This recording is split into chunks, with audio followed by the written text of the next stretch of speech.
Tsanangura inyanya mwabangarirana baba. Magara basi. Inini ndakamangara wabereka angu. Inini ndakamangara wabereka angu. Ngenhau yamukoma akarasika, ndine hanzvadzi yakarasika yakatenderera musoro. Saka kuti tibatane kuti tirongere pamwepo kuti tione kuona kuti zvii zviri kuitika chii chakakodzesa kuti munhu adai. Zviri kunesa kuda kuti ufonere arimwe. Right, pamusoro hanzvadzi yenyu yakarasika anozana. Afuma nemashudu. Right. Ndofonera ana mukoma edzasini. Wandakatobata wacho mukoma mukuru wakati kwahai ndakazvizwa. Ndiri kuuya ndichatsvaka kuti ndikuye. Ndakade kunyerera ndichikuona mukoma kuuya pawo. Totofonera kwa baba mukuru edera. Ochoti kwaai ndazvizwa ndai motsvaka mozondibhira kuti kwaai mwamona ere. Ana mukoma acho ari pagiraundi yacho. Nditiona kuti anhu akabatana musoro ere kuti kwai titsvake. Hatina chatakaona asi kunongedzana ndiko kwaayo. Umweni akati ndiri kusundirwa bvuri. Umweni akati kwaai ndiyo wakauraya munhu. Saka munhu wake waisundire kumhatso kwangu inini. Saka ini ndakaita go back to sender. Amweni akati ari kutsvaka acho nawo kuna aitsvaka acho astori amweni acho astori eukama. Kuti pamweni vakamasototsvaka ngano hai. Akati ari kutsvaka acho dai zvaitobvira aitopenga. Saka ini zvakatozondivhirika musoro kuti nyaya ina ndikoni. Kumashure ndakambofonerwa ngemuroora kuti tiri kusundirana mabvuri uno. Ndakandoapromisa kuti ingu ndichamangara kudare kwa mama. Ndokuti ipere. Techiziva kuti uri muroyi ndiani ngoti uri kuti ndiri uroyiwa ndinhingi. Vakati ndiri uroyiwa ndinhingi. Uyu uri kundisire bvuri rake. Musoro wangu watotenderera. Ndosaka ndakauya kuna asharuka. Danga ndingabatsirika. Ndiyo nyaya yangu. Alright. Wakarashike kushaikwe munharaunda ere pamba wakabva pamba ichienda kubasa kwai waishandira amene mapapoza Waishanda nani? nanangirai njikizana azvirake ndokwaakaroorera panjikizana Waishande kupi? maporokoza amene wazikwa kudhuze nepana chiparera Nana botere. pamba wakandozvibvira ega ukaenda kubasa. Wakazi hambe kubasa. Undobva ega utoende kubotero kwake. Wozoshaika ariko. ameno mafonera naakaita hawo ndana sekuru awo nyaya dzekupizana basa kwawo zvezvandichaziva Ainga nani? Kana angirai? anaangirai Angirai uri ku? Angre. Uyo explaining nyaya ibude pachena. Ndiri pane nguva yakadini? Itifambise zaakutotokwana 3 months Musikazivi kuti uri. tisikazivi kuti uri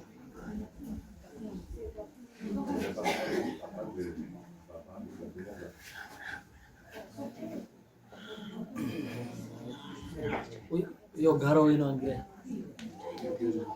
Ndara benja. Abenja. Ungopinda mubheji pane pangori wanina. Emi, ataura ndiani apa? Komabe nhasi ndiri kukumbira kuti hanzi musenze newakadzi varapa munhu wese wataura ipapapo ka bhuku munokwanisa kuya kutora ihuku huku dzacho njaya kudzitora kwemuri ikoko munotaura kuti ningi wataura mutomuona kana ari ana lidhi yawo toanyora maoko acho mutaurise munhu Angire kumbira maoko. Kumbira maoko. Awa.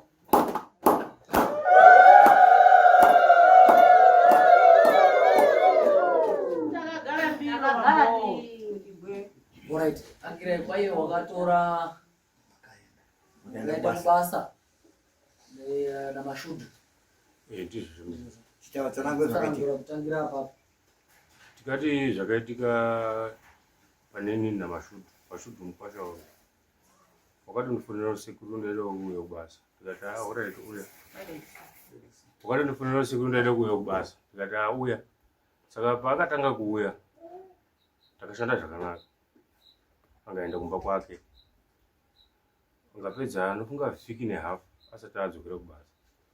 Paakadzokera wakasvikira paderera mashudu munhu waidhapo. Wakasvikira paderera apo akazosvika kubasa. Wakasvika asina kana bhutsu kana bhegi kana chichi. Saka zvinhu zvakangoti idoro bhozi taingoona ichidhapo. Akatoenda pamasoja okumbira pekwata. Saka tasatoziva kuti zvatotanga kakuvhiringika kake. Wakati akaata nasekuru Daniel Hlombe tinoshanda nawo. Waiti ndiri kuona anhu 3 ari kundivhiringa angatobuda kunze kotora simbi tikandobva zvakatangira pakuti ndiri kuona anhu 3 akaata mangwana wacho akamuka ngati sekuru hazvinoona sekumira zvakanaka sekudhanya ndokantaura kuti matetete nemashudu usiku wapera hazvinomira zvakanaka ndikati saka mashudu uchotouya ndikati sekuru ndaida kumboenda kumba ndikati alright mukwambo nyaya iripo ngekuti iwe kuti uende kumba usina mari hazviiti chimirira akomana ndabudi aine kutenga dhizeri kunze auye nemari ndichitombomupa $10 ndikati iwo chimira auye ndikupe futi $20 uyendi akomana aya akauya ndichitobva nditomba $20 choita $30 ndikati aiwo mashudu chienda ndikazi sekuru giant ndozobuda nemo saka ndakati kuti zvazvisati zvanatsa kutanga zvazviri zvohope dzakarota nasekudhanyera ichi ndiri kuona anhu 3 saka takati taswera zvakuma7 dzemanheru ndopakanasa kuchitanga kupenga manje akungoiti sekuru ndiri kuona anhu 3 taurai nawo kuti abva kubasa penyu panapa ndikatombotaurawo kuti senaenda mashudu uri mabasa pangu ndikatosvika pakawata bcause ini ndinoata ndega kuchitende zvakaita uku ashandi anoata ku saka ataka ini ndakataurira akomana ndikati mangwana makuseri na4 tofuna kumuka kuti tiperekedze mashudu kuti tiende naye usiku uno necondition yaari kuti tiri kumusira mukadzi wacho usiku wakadai hazviiti kuti tiende naye pane mukadzi wacho usiku wakadai uno hazviiti tisingati ate naye mangwana na4 ndomuperekedza ndochiona ndakamuka na4 ndiro tomuperekedza ndotobvunza akomana mashudu yanga auye tichimuperekedza oti mashudu harichamunhu totera tsoka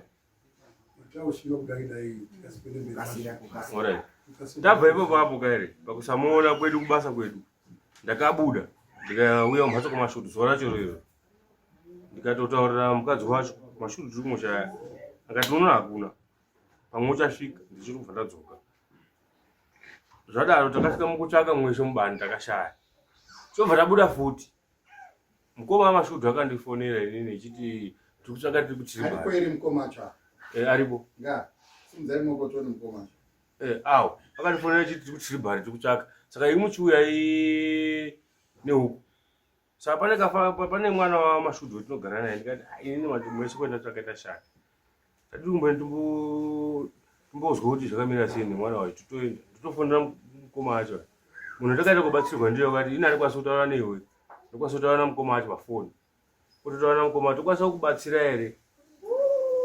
kubatsira here hama yako angati batsirai isati aida kusangana nakwaderera ngati aitai zvemunoita kuti chetinoda kuti munhu aoneke saka pane zvaakatipa ototopa mwana wacho pendakabveyo ndiperekedza mwana wacho atoita acho aya ndakasvika nezviro zvatakapuwa zvataura nemunhu wakatibatsira nemukoma namukoma wacho ndakataurira akati hapana zvetingaita mukoma muchinacho asipo kutaura mukoma wacho ndikati alright inini handina kuita zviro izvi ndega aitaura eshe ndikati saka ndaakusiya ini ndaakuchienda kwaari paderera tichienda kotsvaka saka pendakaenda kwaderera ndakasvika aya ndendosvika paderera aya anga atodzaka mwavhipa uchobva ndifonera kuti uya kukopa taakukopa tototienda kwenda kukopa ototibhadhara mari yetransport baba ndo vanga atopuwa $15 yetransport yaakabvisa uko ndotobhadhara ototi mashudu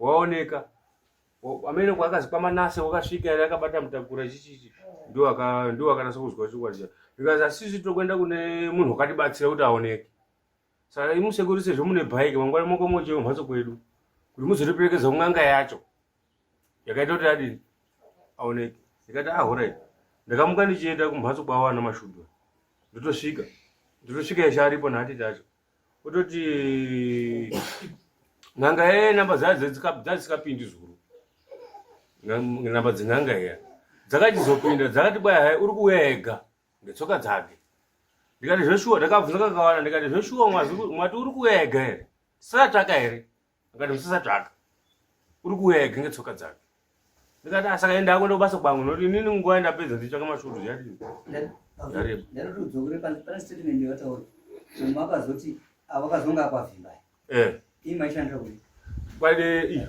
Kwaderera. Aya akazokufonera kuti chiuye unono kwani. Ukhopa. Ichi tamuona waoneka. Atoti kwa hai kune munhu anhu akatoti wakamuona. Adika. Akasangana nemunhu akamuona. Akaona hama yawo. Andika. Asa aya manje akati kwa tiri kuenda kune ng'anga yakashanda kuti aoneke. Angati wozouya mangwana kuti perekedza kune ng'anga yacho. Ini ndikaenda kumhatso kwawo angati kwa hai ng'anga ikazofona kuti musasauya henyu kung'anga kumhatso kwangu unono ngenyaya yekuti uri kuuya ega ngetsoka dzake. Ndikati inini saka ndangona kubasa kwangu noti inini kana mwati uri kuuya ega andisina nidhi yekudini yekutsvaka nditobvepo. Saka mazuva akazone kuwandisa zvakazi 3 days rinofanira kunge auya here. Amen. Ndichobvepo ndinoramba ndichifona kuti wakauya here. Hakuna. Hachazi yangu ikasvika pakufona kuti sekuri pane munhu watazwa kuti uri kutenderera kwai kunana Dhaka here. Ndichorumba futi nemudhuri kusvika kunozi kusenda. Ndichosvika kushaya. Waindozi kwai wakadzakapo wakadarikapo. Zvadarokoka. Tiri mutaka asi tata chitomira kutsvaka ngenyaya kuti aya anga achiti uchauya ega. Uyu ndiye aitofona kuti kune munhu wadai ndeindoenda. Tikamboenda kuMachongwe tese. Tikambodaidai. Kuzosvika amene zvakazobuda mumhatso kwawo iyoyo ana mashudu yekunetsera kwawo. Kutukana kwawo kwaita kwamene mwenye madzimastenderi. Azali ati yanga yatopera iwo. All right. Tuzana baba ndi. Kumbere maoko. Kumbere maoko.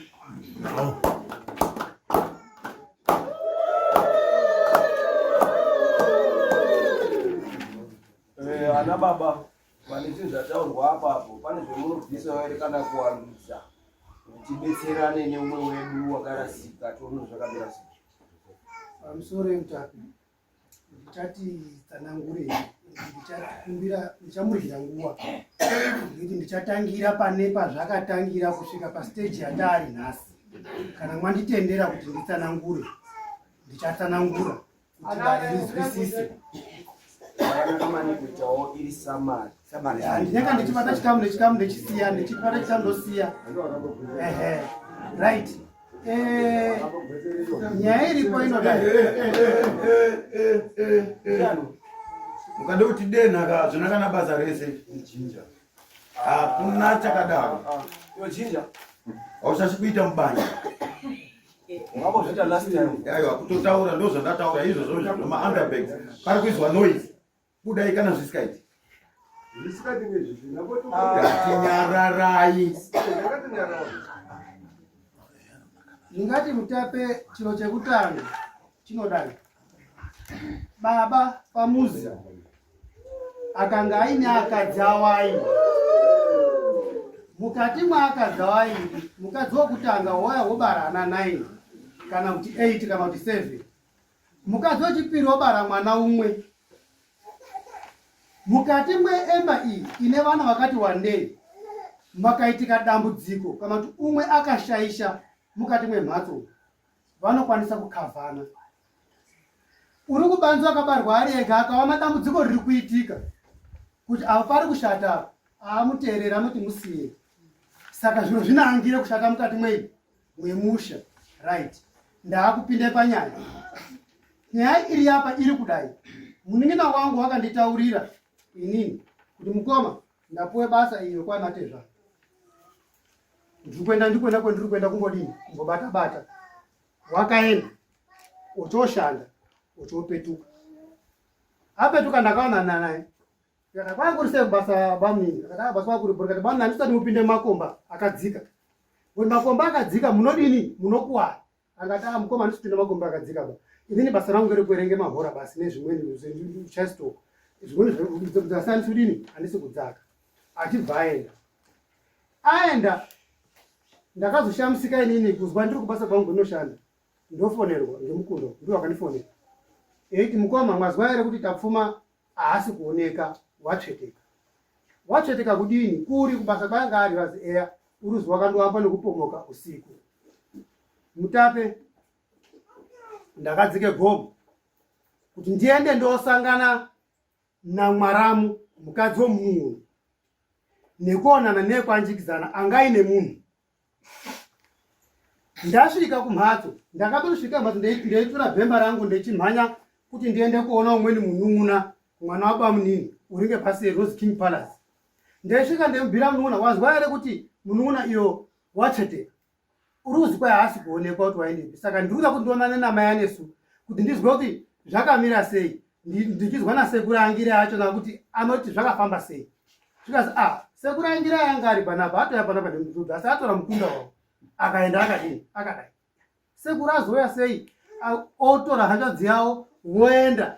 Isusu vachona asina kuonana nesu ana mashudu acho kuti vatitsanangurire kuti anhu waye hamanyana ndina yani yatsveteka kushango kuya kwayanga iri plus condition yake anoiziva kuti dambudziko yake ari kutanga nyamusi raane makore mukomana echiita ma-on and off echiita ma-on and off kurwara soro kwaiita.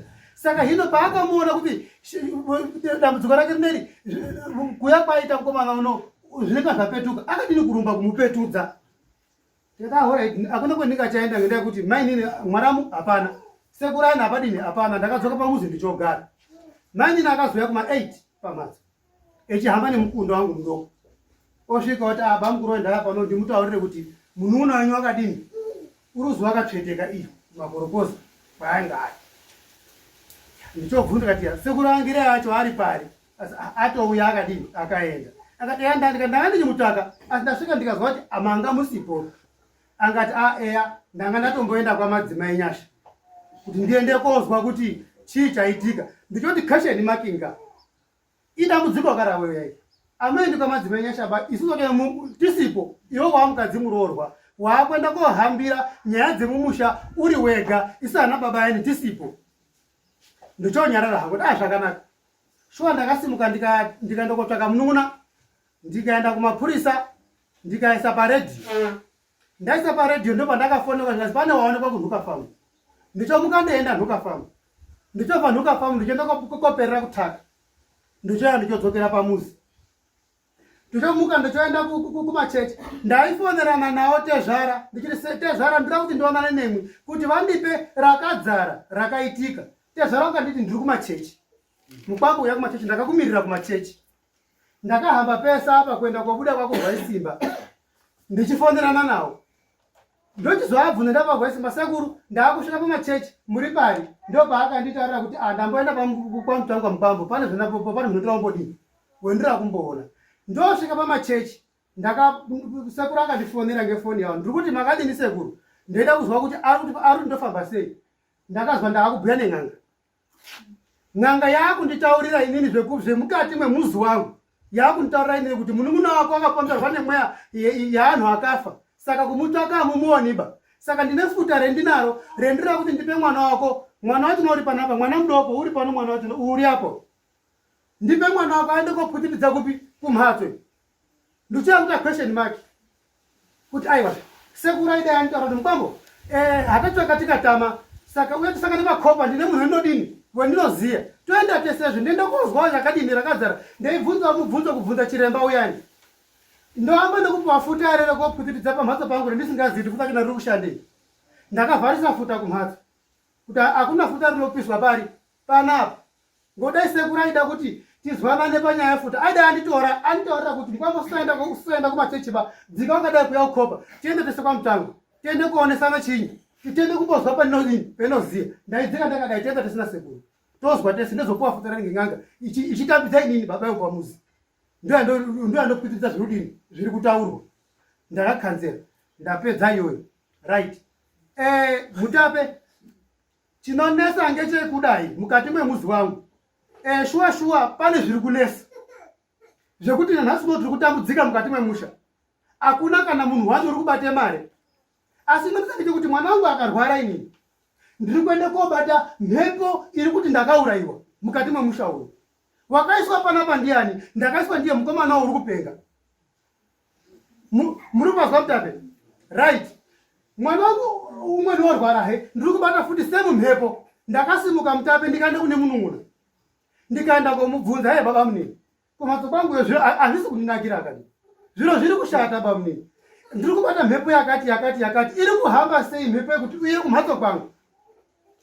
Muning'ina wakabheja akati ini mukoma zvemundobata zvenge zvenyu hakuna chendinoziya. ndingezveki zvemunobata andinonononokumbazvizwa. Alright, ndonyarara. Kumhatso kwangu ndakubhema pisipisi. Pana sekuru angu anorapa ariyo kumberi. Anomboya eirapira pamhatso pangu. Sekuru angu aina akauya mukati mwemusha wakashaishirwa unobhiwa ngenharaunda. Hakuna ndinoreketa ba. Ngenharaunda kuti wakashaisha paanhingi. Akaya pamuzi pangu poenda batsirwa ndiani? Ndisekuru angu. Asvikepo sekuru angu akabata jana rekuti kumhatso kwenyu mudzimu kumba kwenyu wakasungwa. Uda kuti uende kosunhurwa. Saka nditore ndiyo kumhatso kwenyu. Akatora sekuru angu kuenda nawo kumhatso kwawo. Sekuru akandikumbira kuti ndiaperekedze ndikaramba ngoti ndaiziya izvi. Sekuru andendiyo. Sekuru akati muzaya ndapota ndiperekedze musho wandiuziyi. Ndozokupawo $10. Kwakusimuka kwakwenda na sekuru aina. Kudai kuti sekuru angu aina aka. Kudai kuti sekuru angu aina aka haka. Mhepo yepamusha apa yotaura iri pamwiri pawo. Ndaiti sekuru angu ari kunyepa ari kubhuya zviro zvinobhuyiwa munharaunda. Sekuru angu chaakaita vakasunge mafundo patambo ona matatambo oparidze epamusha kuti sunhura itambo. Paakasungira tambo mudzimu utobva wabuda pamukunda wepamuzipo. Mudzimu wabuda pamukunda wepamuzipo. Wakabhuya kuti ndakaurawa mumusha wakamashudu. Wakandiuraya akatora mapatsi angu akaenda kuisa pamberi pebizinesi rake. Achiri kushanda ere mabhizinesi.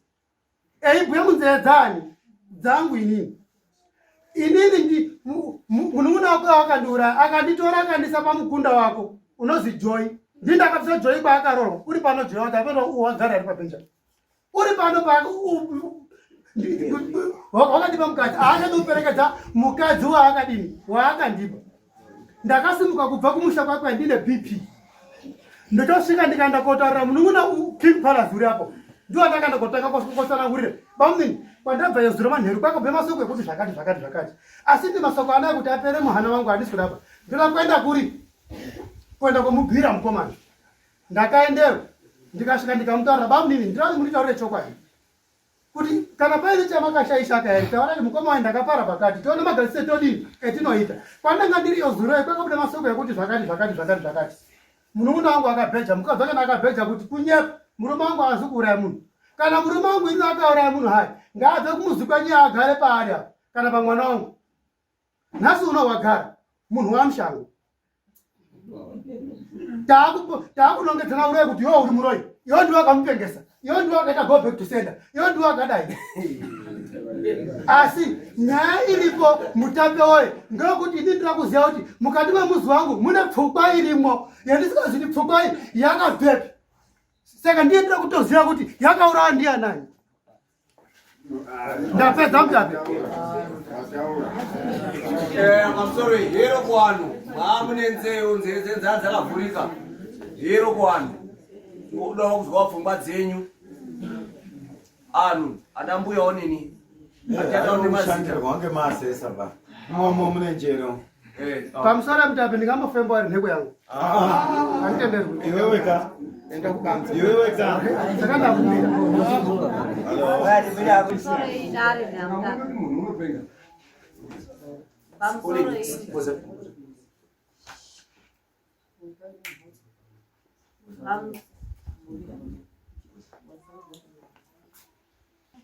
Nemwedaro nyai mazwire ndaita hakuti akateererawo yakuda kutofambira pamwepo isiso edare nawo aridze nyaya ngoti nyaya iyi yazvitonga yega.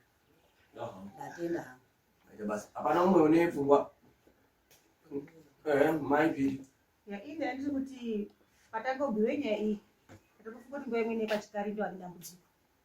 Asi pazotsanangura mukoma wekomashudhu ndatiri kuona kuti nyaya ine nyika iri ekomashudhu ane munhu wawo unopenga uno hamba inawo dare. Okay. Mr. Fazenda. Right. Inini nyaya ine akatombouya naye chaakaitika ndechekuti akanonoka kusvikira munhu aitombomirira kuti apenge. Uyu ndakambomuona paane gore achitsanangura nyaya yake. Auraya mombe pakurwa simba. Saka handisikazi kuti mwaimiririra kuti munhu achitsakatika here. Zvisinei ngatipinde munyaya. Inini ndaitombofunga kuti ana chikizana pamweni akatoshandisa munhu kutenga ndiye chini. Kutenga ndiye goridhe. Kuchekeresa asi apona ngekuti zvababuda kuti zviriyo. Vaindotsanangura aitotsanangura kuti tine munhu watinesa kumba kwedu wakauraya munhu ndio matsanangura aita. Itoti toda kuripota. Mazvita. Peshi. Ini ndakatofunga kuti aya akauraya. Asi manje ari mangwana.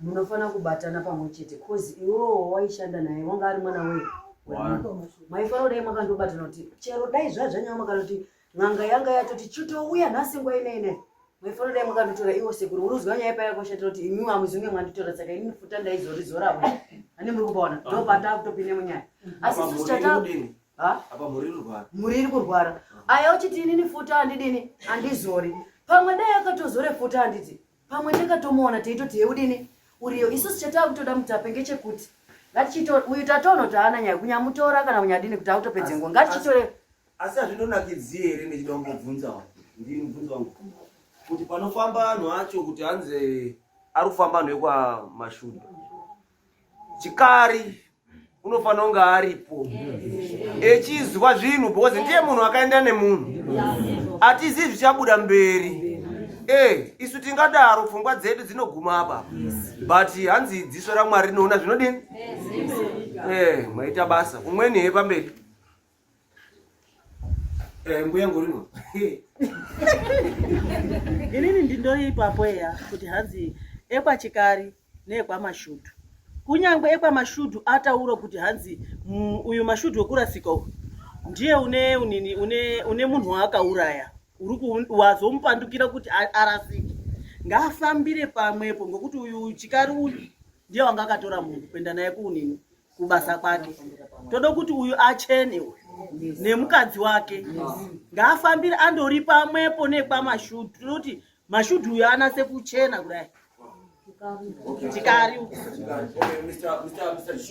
right ngatiti language kana kuti term itingashandisa ngatisati njikizano akatori munhu kubasa munhu unotsvakawo chinyi basa handiti ka ngatipashandise term yakadini yakanaka isusu ngatiti toda kuedza kuti uyu achenewo pamberi pekunyangarika kwechinyi kwemunhu zogumire chinyi apapo munhu akakumbire basa kuti ndodawo kushanda ka ndoda kuponawo kuti unozotopesera wototyana kutitorawo ndaida kutobvunzawo pamwene anhu ekwamashudu makamboitawo here nguva yekunasa kuti hanzi muri kumutsvaga kana kuti makandosiya njikizana echindotsvaga ega ndidzamoko utape takataka pandakapeisira kusvika panozi pamanase mubani padera pazoze ndo pandakatanga kuzwe soko rekuti ndizive kuti munun'una wangu mupenyu ndasvikepo pamuzipo ndakasvika ndeibvunza kuti makamboonwa here pane mupengo unozwi wakasvika panapa mazuva anaya zvikazi ndikati mutobuse kadhi ndikati uyu zvikazi wanga ari pano muzuro akabata mutakura takada kuti taure naye wakatiza ndaikumbira wangu inini pamubvunza ndikuti wakanaka ende wakanakisa indaona sekuti nyaya ineyi yatozvitonga here pane word rashandiswa rinozi go back to sender go back to sender inyaya yekuti inini ndikaona kuti munhu rundikanganisira ndinoendawo pendinogona kuti ndiudini ndiudzoredze mumwewe pakadzoredzwa ndo pakasvika koshapura munhu wakupengese munhu zvekuti uyu wakatsvaga kutezvera kuti yatishandidzane basa takutomomisa kungoendawo hake echindoteererawo asi ekwaonini imi mekwaonini mwega pane bvunzo wabvunzo makamboendawo here iwewe usi wega naamweni aya ana mashudu aya imi pamusoro uyu njikizana wakatomboenda kun'anga handiti ka aenda kun'anga ichienda kofambirwa munhu wake wanga adini munhu wanga arasika waishanda naye handiti saka chii chinorwadza kuti hanzi njikizana obatana nemhuri yekwamashudu oitira pamwe chete because handiri mwazwa kuti hanzi umweni waifona ichiti hanzi inini ndiri paderera apedza kuti ndaakwani pamutsvangwa umweni apedza wozi hanzi mafuta endaopa mwana wako endaopwitirisa hatichazii chaichaiye munhu chinhu basi endai kun'anga mwende mofamba mukapa imwe madhisizeni enyu mwega munomuka here hapana chetinobva nacho muno zvazvakunga mwakabva mwakataurana kumhatso kwenyu ndechida kuwedzerera papo pana mamboka uyo wati family yangu kunyaradza madhara ese ari apo uyu wati family yangu zvendinoiona kuti prizendera nyaya yekwamashudu zera rake nari apo amweni ato ati kurei apo zvekuti aidai apa mashoko iwoyo kune iwe tinonatsokuona kuti baba ngoti iye atori ari kutokombulenawo kuti takambozviita zvikazozwi go back to sender meaning to say zvaari kutaura chaizvo chaizvo ka tiri kuzvizwa, tiri kuzviziva kuti zviri mumusha waKwaMasvutu ndo zvataura uyu. Asi ngekuti mwaita anhu akawanda anga ari mumabasa akaenda akadaro ese, unosarira munzira, une bhegi rake raanoberekeswa odi kuteerana naro. Wanoda kushipisa munhu sikari munhu. Paunoshipisa munhu kuti munhu wakashata apa unogasina chana. Ndomboyo pana mbuya rapabvira kana akasimudza muoko. Taura yenyu amanje. Kutaura ngechekuti hai anhu aya kana usanyandongana mai ari apa akaona mashudu atoriyo asi kuti soro toradini rashatotadza kure kumbai. Anhu ngatoti goda kutsvaka mashudu tsanangurwai ndo mai aya. Tsanangurai mai akaona mupenyu. Ini ndakaenda kwaurwai Simba vhiki rapera. Ndakaenda kwaurwai Simba vhiki rapera chiri chitatu. Ndichosvika kwaurwai Simba iyoyo ndichototi mukoma utafuma munotamba here ndichotomhoresana nawo muwako kudai ndichobva tatomhoresana zvikazi urena nizveniwo handichakuzi ndikati ndine hanzvadzi yawanda sunguro taigara pachodhi paya akati alright Mukunda ndakuziya unotamba here Mukunda ndikati ndinotamba zvikazi unogarepi ndikati ndinogara pachipanga ukasvike pachake chake unobvunza kwanyakazeya unopadini unotoparatidzwa kuti kunenge nzira iri apa ndi padhuze pa zvikazi alright Mukunda ndichasvike kumhatso kwenyu asi wanga ine zvimaronda here zvekungati munhu rumwa ngenhunga here ane nomuromo aine tumaronda futi handina kuzobvunza zvekuwana kuti handizi kuzviona kuti munhu unopenga ndakandoti munhu uri nomawo sezvo tataura mashoko tichiwirirana chitatu vhiki rapera. Saka munhu uriyo. Saka musutsvaka order. Maona here kuti hanzi tagara atina kana kuti kubatana pari pafamily. Family yana kubatana bai. Why mechiti hanzi ndopenda kutoona kuti iwe uri chinhu mupambo. Tezvara ndiwo wakutoenda pamberi kutomhanyira nyaya dzekumhatso kwenyu. Pane majainzi akadai. Saka naivhini pakubvise mari apo chambonyanyi kunetsa kuti uyu wacho mukoma wacho amubvise ega apa imema chimbori chii chemurumbonetsana ndochindidombozwa tizo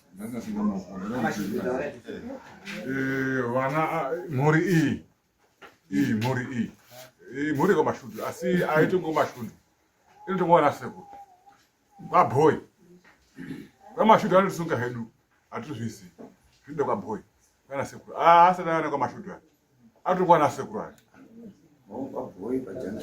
ipapa saka kokona kubetsera umweni weipenga varusunga hedu imwe sekuru ihama dzedu saka kusina kone kubetsera uri kupenga nyaya kuti nobatsirana kana vachinge vasvika pamusoro munomati dizvi zvekudhakwa bamunomu ndapota kana uchimwa doro karimwire kumhatso kwako ziva kuti musoidara hadiwi muno kana uchibhema akabhema kumhatso kwako ndapota hati kuzvida pana mwana tikutonga muno mamweni ane misoro dzimwe dzirumboita saka toda kutsvaga munhu urwara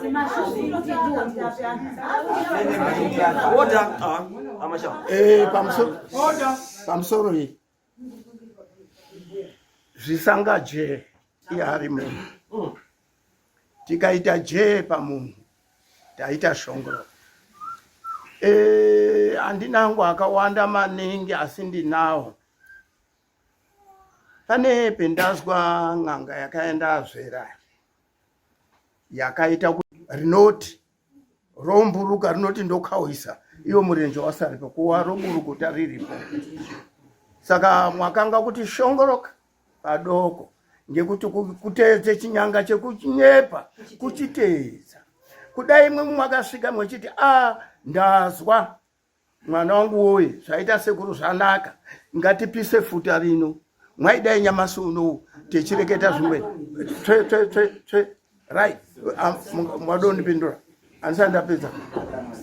Saka namasi uno mashoko enyu ane rudo ane chinya ureketa kwokama akudi kufishirana ane rudo ane chinya chourombo mweona chinya chourombo kudai mwakapisa futa riya 3 days dziyati aido kuona dzakabuda era namasi unofuta une rakagara riri ere kumbai mwana yofutero opindura ndati riri ere panga pasina kubatana ukachizwa hapo wati mbomira wati chini ko wati chini takaishandisa because panga pasina kubatana kana utaudzana tanga tisingachataudzana basi ndo kubatana kwemazoita mudare la nhasi yes utaro radini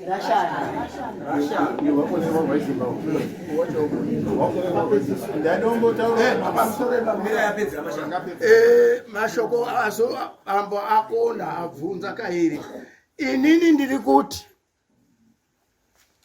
musatanga mwakombanai izvizvi nyamashi uno kubva pano zvingaita kuti mutotorwa ngedare muende pang'anga yefute ng'anga yefute yakati mosvike muenda kozwa muri pamwepo kuti aone kuti maiwo mwazo aitaura kuti ndakamona ngechitatu apa tese tiri kuzwa ngatidongorere tozobveyo tozoisa gure taona zviro zveshe atidi kutanga taisa chiomo pana kuomokerana chendai pane munhu uya kuti hey zvetakaita zviya munhu yatakambozozwa kuti waoneka pakati kuti mwakabata imwe musakombana kuti munorowa yengo kuti mwakauraya munhu ngomuzwi saka imwe mubaba imwe munoisa gama rekuti nawo rware hoho ndiye wainga ane mabhizinesi ndiye wakauraya munhu saka is back to center yatoita zvakanaka zvingapedza nguva tichiramba tichienda mberi Ndoda kutaura zvacho manje nguva yedu iri kuenda tinoswera tiri muno ndokumbirawo kuti hanzi mati pana uyo anasi kuzwa pauko wainasa kuzwa ere zvo zvitaitaura asi ndaida kumbobvunza paanohamba ano aya zviri kuzi paanohambwa pese zviri kuzi munhu unomuziya chaiye wehama munhu wamuona munotomukangana kuti ndiwe unotooneka ngemunhu wemahara umweni usina nedhiri naye saka haoneki direct tisusu anoehama hazviti zvinotooneka ngemunhu wohako usina nedhiri naye ngaparamboyawo kuti ndinototingamidza mukatomona moti haizinomomi saka taikumbire kuti anhu ari muno anomuziya atomuno ndiye munhu yawaitsvakwa atomuona kwatotsvaka anhu anotomusunga chena pakwatotona anhu yakamashudu munhu yaenda mubata uri pakati haachamuziyi anomuona akati hwe asi uhwe hwacho ngehwekubranding saka imimi musungei adai manyamona akati hwe musungei basi zvakanaka pamusoro emakesi akawanda tazwa ndiye munhu wani chete wendapa chekuti ataure wanga asati ambotaura sinzi zvetakuita Mr. Colin ndo achange ichiita nyaya yenyu chinhu chetinotaura tiri kuti hanzi wamuona ndapota batai ngoti hanzi tamudini tamuona kana mune mafotozi ake zvakanaka maningi kuti hanzi mudini muende mwaprindisa onyorwa kuti pane munhu ushaika onyorwa kunamira mumaposters tapedza futi atitongi futi yemakwaikwai ekuzwa kuti hanzi wakamboonekwa pakadai wazomboonekwa pakadai chinhu chetonga takuita ndiri kumupa mupurisa ndamupa mupurisa munofanira kuenda kung'anga mwaenda kung'anga ngozwa kuti zvinhu zvakamira sei zvinhu zvese zvaitika zvekuitirana mago back to sender nezvinhu zvekuti hanzi wanga akauraya munhu toda kutozvizwawo nemakuna acho akadarowo maita basa munokwanisa kuenda kumasure munoona Mr. Colin